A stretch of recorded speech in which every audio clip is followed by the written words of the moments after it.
So this is a piece that some of you may have seen me posting on Instagram over the last few months.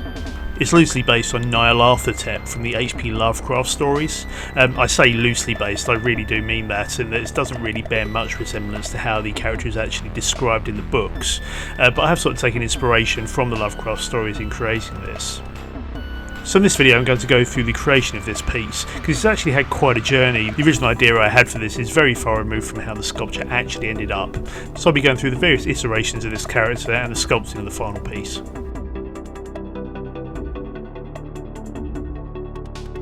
It actually started life some time ago. You may remember my orc sculpture from a few months back. At the time, and still now to be honest, I was really thinking about doing some larger scale sculptures, and so I wanted to continue that theme. So the minute I finished the orc sculpture, I immediately moved on to something else.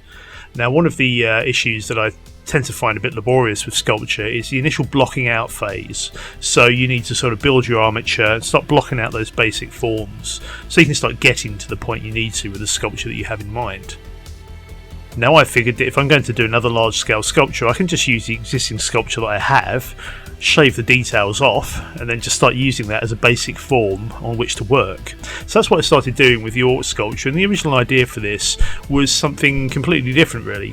What I wanted to do was to have something with an open mouth and a sort of screaming sort of grimace to the face. Now that's a bit of a challenge from a moulding point of view, because you can't easily mould teeth if they're part of the sculpture, because you can't get the mould back off the form once you've moulded it. So if you're going to do that sort of thing, you need to actually cast up your teeth as a separate item and then put them into the sculpture later on. So I've always wanted to try that, but I've never really done anything with that sort of expression, so that was something I wanted to do. So to that end, I actually made some teeth initially and cast those up in resin, and the idea being that I would push these into the sculpture to create that screaming look. Now, unfortunately, this one didn't go so well. Sometimes people want to compliment you on your work and, comment on a particular sculpture. And if someone does come up and say, "Oh, that looks really cool," I do often mention, well, I don't show the ones that go wrong. So this is one of those occasions where I can show one of those things that's gone wrong. As you can see, this has got a bit of a comical look to it. And for that reason, I decided to discontinue this one. It just wasn't quite working the way I wanted it to. I will come back to this idea. I think I do want to create something with a sort of a snarling sort of look and some exposed teeth, so I'm going to have another go at this in the future, but this really didn't come out as well as I'd hoped, so I sort of abandoned this idea and moved on. A few months later I did some commission work for one of you actually. A YouTube viewer got in touch with me and asked me to put some masks together for them.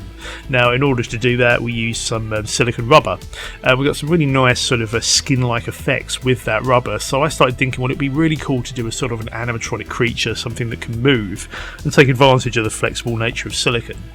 So I started thinking, well, what can I do with this? Now at the time I'd been listening to a podcast called the Lovecraft Investigations, which are like modern retellings of H.P. Lovecraft stories. The podcast, radio show, whatever you want to call it, was really, really good, and I really got into that, and it started making me think, well, maybe I could do some sort of tentacled Lovecraftian horror.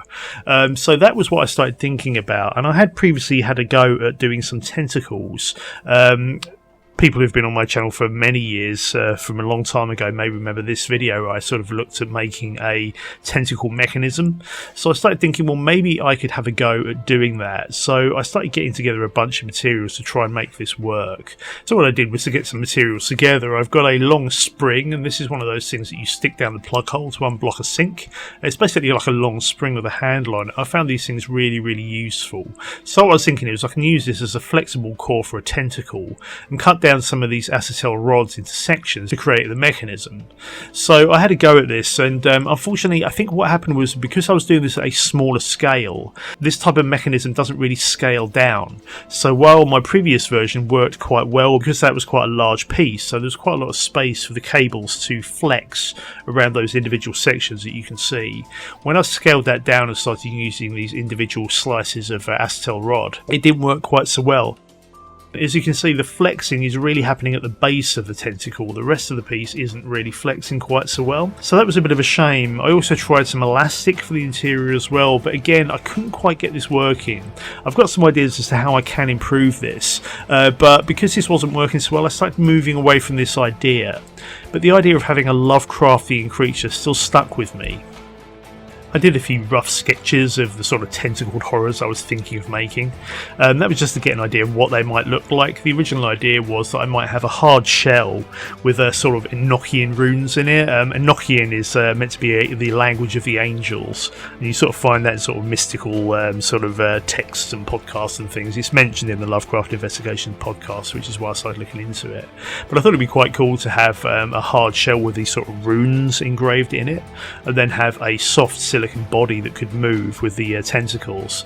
So there's just a quick shot of one of the ideas I came up with. So what I decided to do was to revisit my previous sculpture. I wasn't going to do the open mouth screaming idea, so I figured that I could remove the face from this particular piece and start sculpting something else. Now, while I'm calling this Nyarlathotep, which is a character from the H.P. Lovecraft cosmology, the piece I'm making doesn't really bear any relation to the actual character in the series. So I'm just sort of using this as a loose concept on which to base my idea. In fact, the idea I really had in mind, I suppose, was the King in Yellow. I'd seen some really cool artist impressions of that, which was a sort of a character in a robe, but with tentacles escaping from that robe, and I quite liked that idea. I like the idea of a sort of a humanoid character that looked humanoid but actually was made up of tentacles, and so was really sort of faking that impression. So I thought that was quite a cool idea. So I started sculpting this up, and I really had in mind something without eyes. For this particular piece, I suppose I'm thinking primarily of the alien here as well, but also the Chatterer from Hellraiser. Just something to do with a character with no eyes I find particularly creepy, and so I really wanted to include that in this piece.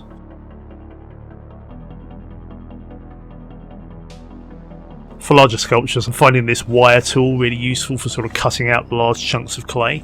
I found myself reworking this several times, so having that handy was really, really useful.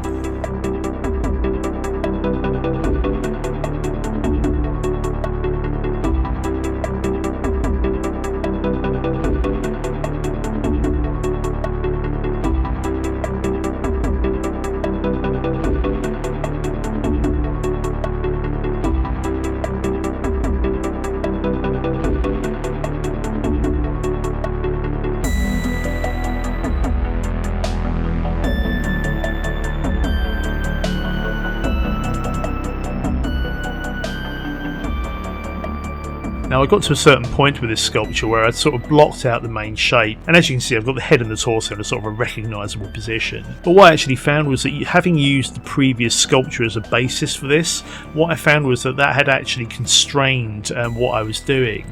So the ribcage here is just way too short proportionally for the body. It needs to be much longer.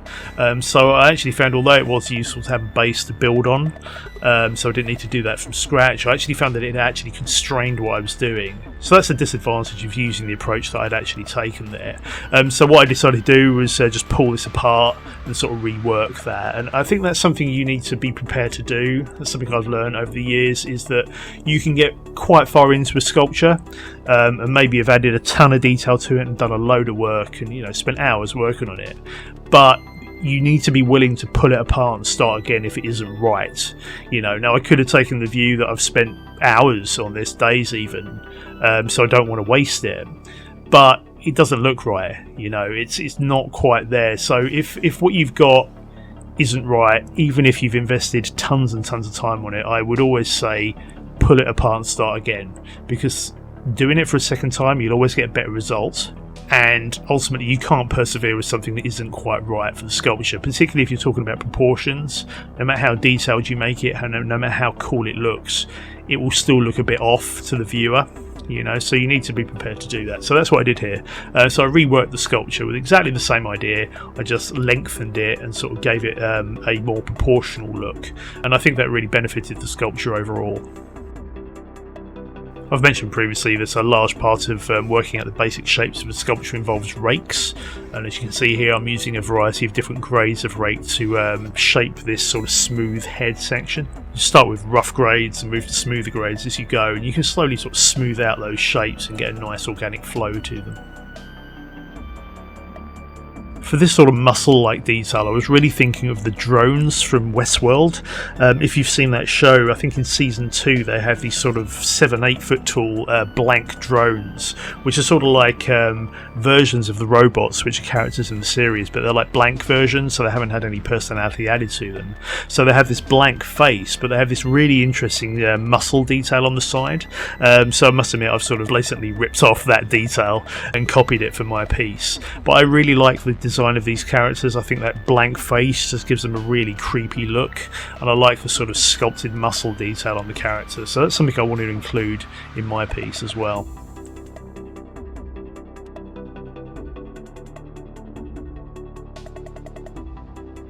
I spent quite a lot of time going back and forth over the muscle details in the torso, cutting in detail, sort of shaving things down, and then adding additional shapes to sort of accentuate muscles in the arms. I am thinking of adding some shoulder armour to this piece, so it's possible that none of this detail will actually show up in the final version, but you want to have at least some of it sculpted in, because some of it may be on show. So I think it's important to fully sculpt out the piece, even if you're thinking that costume or armour may hide some of it. It just gives that sort of continuity of detail. So if the viewer starts looking at a certain angle, they can still see that the detail continues beneath the costume. And I think that just adds a degree of believability to the sculpture.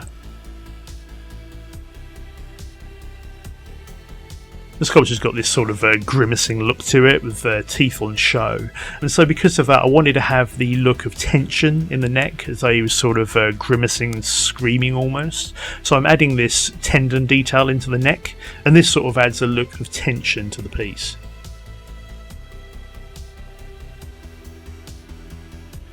You have the flow of the main tendon in the neck, and these pieces are going across that. I think that juxtaposition of direction helps very much with this to sort of break up the flow of the sculpture.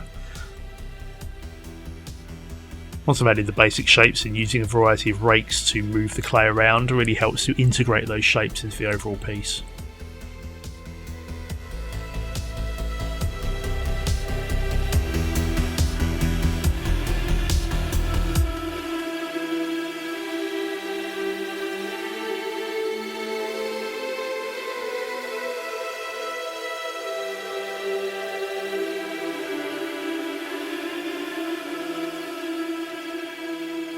So I'm also looking at adding some skin texture to this as well. And I've covered this previously in my orc video, but what I really wanted to do was to try something different here. So what I'm doing is initially cutting in some depressions into the skin to give some initial sort of changes to the topography of the chest. Also adding in some additional folds of skin as well, just to sort of vary the contours of that section.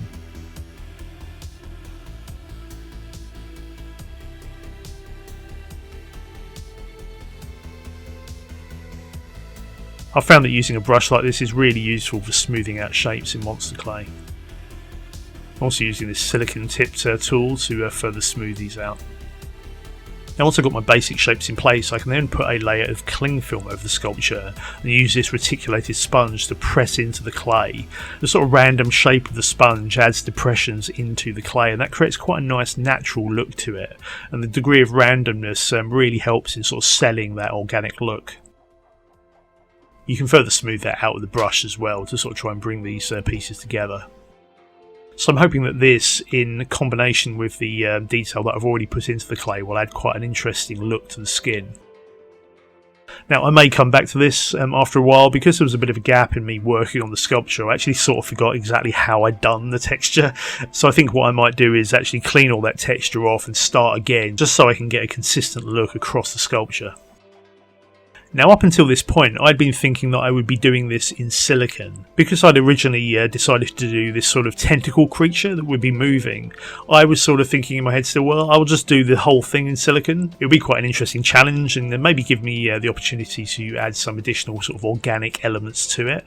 I was thinking that I could use some thin fibres from wool to put into the silicon to create some blood vessels. You know, if you have some red wool with some very, very thin fibres, that might look like blood vessels beneath the skin.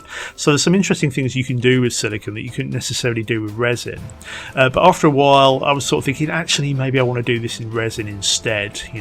While silicon is an interesting material to work with, and you can get some interesting and quite realistic looking effects with it, it's also quite difficult to paint, and I do need some more practice with it, so I thought maybe I need to practice with something a little bit smaller before I move on to a large piece like this.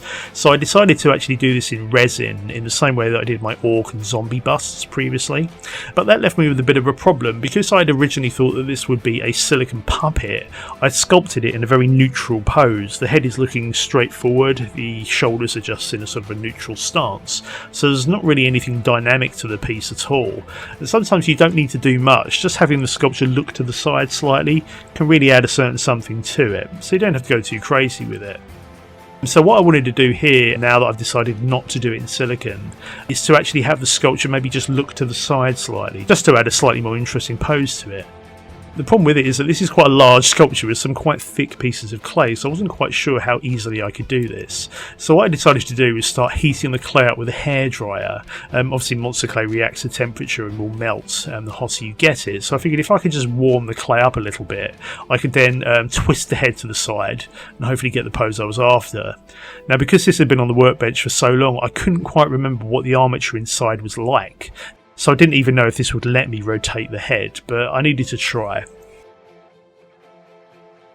So I'm trying to have a go here, and it's actually a little bit difficult. What I really need to do is hold the body stationary and then rotate the head, and that's quite difficult to do just with two arms. So in the end, what I did was to take it next door and ask my fiance to hold the body steady while I twisted the head. So what I've actually got now is the sculpture looking slightly to the side, and it's only a subtle movement, but I actually think that looks quite cool. So that's the pose I've got, and I'm now going to continue. Now, the teeth were originally going to be a completely separate resin section. I figured I could cast them up separately in resin and then put them into the silicon puppet. Now that I've moved away from that idea, the teeth can actually be part of the whole piece, so I can now go on and work on the teeth themselves. So I'm just trying to define the shapes in this section and get a bit more definition to the shapes I've got in there. So at this point I started thinking a bit more widely about what the sculpture would look like overall. Now I started thinking, well, maybe this can have some sort of crown. I definitely was thinking that it could have a robe, maybe even some shoulder pieces, as I mentioned, on the sides. So I started thinking that some sort of headgear would be really cool for this. So I've just put a sort of a blob of monster clay on top of this to get an idea of what this could potentially look like. But I wanted to go a little bit further than that. So what I'm doing here is to cut some acrylic shapes out and to create a sort of a rudimentary crown. This is really just to get the basic idea of what the shapes will look like. I'll come back to detail this more fully, but at this stage I'm really just blocking out the various aspects of the character. This does look a little bit Lord of the Rings, I think, maybe a little bit like some of the Nazgul when you see them in the sort of spirit realm. They have those very tall crowns, or maybe a little bit like the Witch King as well in Return of the King. So I kind of like that. I don't mind calling back to Lord of the Rings. I mean, obviously I'm referencing a bunch of other characters and shows in this sculpture already, so that's kind of cool. So I quite like the basic idea of this. I think what I will do is detail these sort of tall sections more fully a bit later on and make some casts of them, but for the time being that's good enough just to give a basic idea of how this section will look. Now I have this big blank section in the front of the face and top of the head, so I want to add some detail to it, but I don't want to have eyes, I don't want to have facial features of any kind, so I want this to look pretty scary. So I started thinking, well, maybe this thing can have some runes cut into its skin. Now, as I mentioned, I'm referencing a bunch of different films here, so I was thinking, well, what about Event Horizon? Sam Neill comes back with all these sort of runes cut into his body. Looks really, really freaky. So I started thinking that would be a cool idea to include in this. So I've done this sort of weird runic type shape in the face, and in the final version this will be sort of cut and bloody against the pale flesh. So I'm thinking that will look pretty cool and pretty horrific and have that sort of arcane, sort of mystic look to it. So I quite like that idea.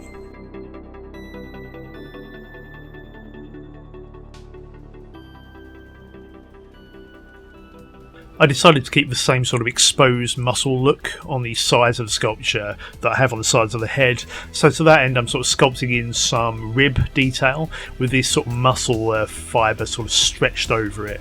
And you can imagine this will be bloody with some sort of bony texture showing through.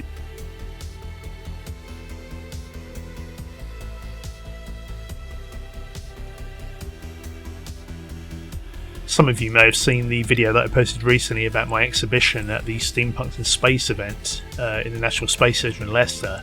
Now, when they advertised the event, they actually included a picture of my Nyarlathotep sculpture. So I thought, well, I can't really go to the event without taking it along with me. So I thought, well, it would be quite cool to actually do some live sculpting at the event. Obviously, my stuff's all about craft and sculpture, so it'd be good for people to see how that's done when they're there. So I decided to have this on the side, and I just worked on it during the event. So I took the opportunity to continue with some of the texturing detail that I'd started off. As I mentioned, I might come back and redo this, but it was good to sort of show how that stuff's done to people as they pass by. I also started thinking about how I might fill out this ribcage section. Now obviously I've got this huge gaping void here, and I need to fill that with something. I'd initially started thinking that maybe this would just be how the sculpture's terminated and there wouldn't be anything more to it. But I wanted to retain that sort of tentacled look to the creature.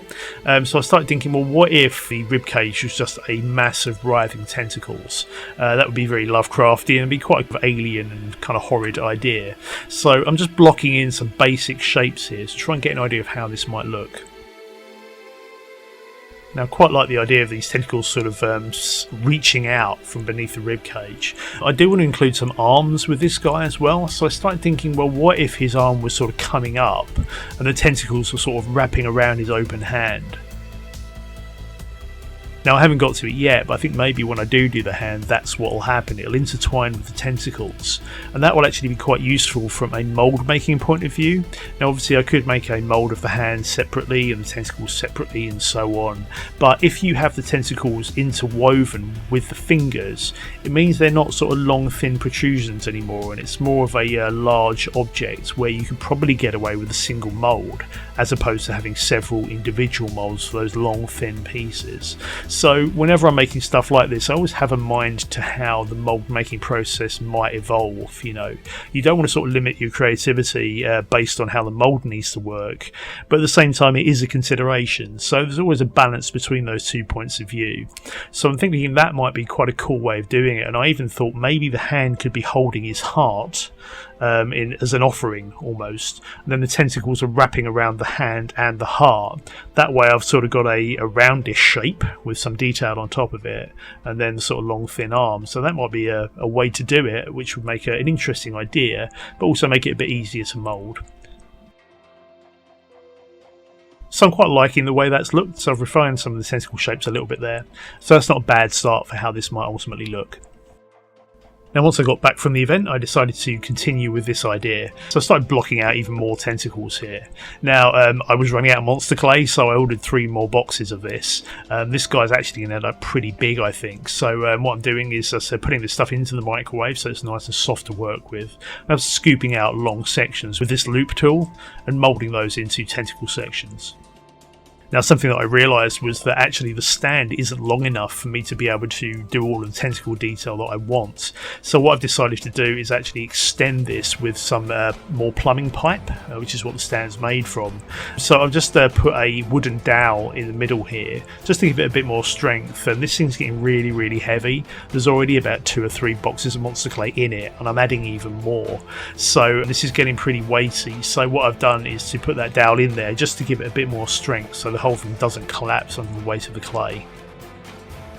But now that I've extended that section, I can now start building in the additional tentacle detail that I want to have.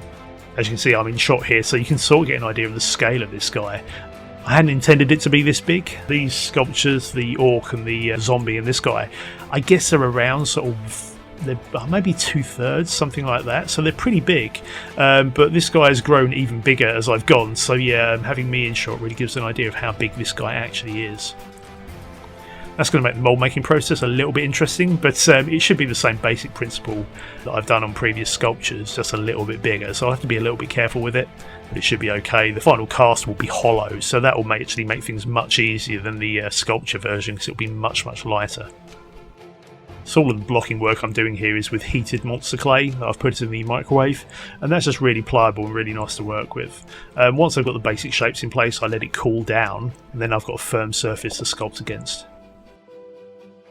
And this was really just a slow process of refining these shapes. You know, you've got the blocking in, you've got the basic idea of how it should look. Now's the time to actually start working in that detail and getting the shapes to flow in the way they should. Obviously you can imagine the tentacles writhing about and being quite animated, so I wanted to make sure there was plenty of motion to the shapes I'm putting in.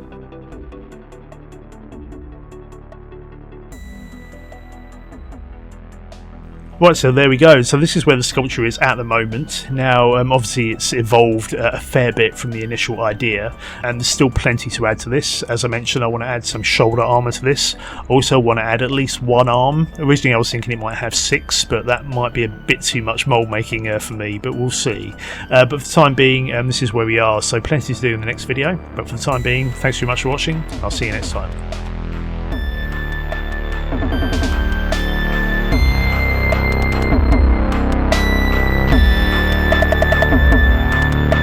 Thanks very much for watching. I'll be posting more videos on this project and others, so if you'd like to keep up with what's going on, please do subscribe. Alternatively, you can visit my website, which is www.thedarkpower.com, or you can find me on Facebook. Just search for The Dark Power.